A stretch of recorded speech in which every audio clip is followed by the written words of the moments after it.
ജസീറയ്ക്ക് പാകിസ്ഥാനിൽ നിരോധനം. അൽ ജസീറയുടേത് മഞ്ഞ വാർത്തകൾ എന്ന പാക് ഭരണകൂടത്തിന്റെ ആരോപണം. പാക് അധിനിവേശ ജമ്മു കശ്മീരായ ജനകീയ പ്രക്ഷോഭത്തെക്കുറിച്ച് വാർത്ത നൽകിയതിന് പിന്നാലെയാണ് നിരോധനം. തയ്യാറാക്കിയ തിരക്കഥ അൽ ജസീറ വാർത്തയായി നൽകുന്നുവെന്നാണ് പാക് ഭരണകൂടത്തിന്റെ ആരോപണം. അൽ ജസീറയുടെ വെബ്സൈറ്റും പാകിസ്ഥാനിൽ ബ്ലോക്ക് ചെയ്തിട്ടുണ്ട്.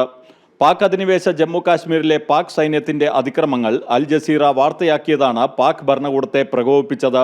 അൽ ജസീറയുടെ റിപ്പോർട്ടർ മുസഫറാബാദിലെത്തിയാണ് ജനങ്ങൾ പാക് ഭരണകൂടത്തിനെതിരെ നടത്തുന്ന പ്രക്ഷോഭം റിപ്പോർട്ട് ചെയ്തത്. ഖത്തർ ആസ്ഥാനമായ അൽ ജസീറ പക്ഷം പിടിച്ച് വാർത്ത നൽകുന്നെന്ന് പാക് ഭരണകൂടം ആരോപിക്കുന്നു. വിദേശ മാധ്യമപ്രവർത്തകർക്കെതിരെ കടുത്ത നിയന്ത്രണങ്ങൾ പാക് ഭരണകൂടം ഏർപ്പെടുത്തുകയാണ്. പ്രാദേശിക മാധ്യമങ്ങൾക്കും നിയന്ത്രണമുണ്ട്. അതേസമയം പാകിസ്ഥാൻ ഭരണകൂടം മാധ്യമങ്ങളെ വേട്ടയാടുന്ന ഭീരുക്കളെന്നാണ് ജോയിന്റ് അവാമി ആക്ഷൻ കമ്മിറ്റി ആരോപിക്കുന്നത്. പാക് അധിനിവേശ ജമ്മു കാശ്മീരിലെ പ്രതിഷേധങ്ങൾക്ക് നേരെ പാക് സൈന്യം നടത്തിയ ആക്രമണങ്ങളിൽ 100ഓളം പേർക്കാണ് ജീവൻ നഷ്ടമായത്. ജനം, ഡൽഹി.